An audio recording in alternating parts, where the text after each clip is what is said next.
Hey, what's goody? Question. What's your thesis?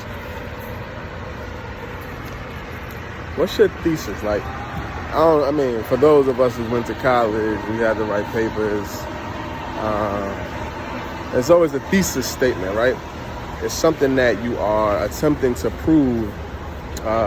So something that, you're trying to persuade somebody to believe by the end of your paper or whatever it is.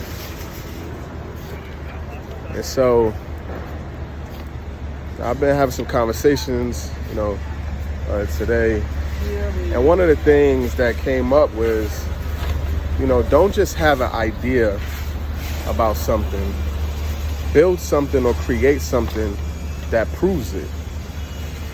Don't just have a belief about something, but live your life in such a way that you prove it to be true. Our everything that we do, our lives, everything we do is a reflection of what we believe. We think something and then we act it out, we create it. So practical example. So I think Kevin Kelly wrote this article about this concept called 1,000 True Fans. And basically the concept goes, if you got any creator can make a living for themselves if they have 1,000 people that pay them $100 in a given year. And so based on that example, if you believe this to be true, if you truly believe in 1,000 True Fans ideology, then every day you should be acting in a way that proves this model to be true, that validates it. And to do that, like on a day-to-day basis, I think we should all have a thesis. I think there should all be a question.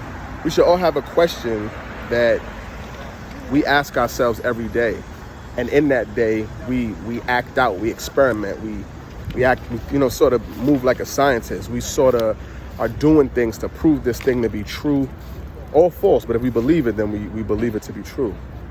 So, based on that analogy, a creator may ask themselves, well, how can I get 1,000 people to pay me $100? That's their thesis statement. That's the thing that they wake up every single day and try to prove right or try to validate. And that may not have anything to do with business if, business is not your thing, but in your life, what is your thesis statement? What are you trying to validate? What are you trying to prove to be true? It's just something I've been thinking about.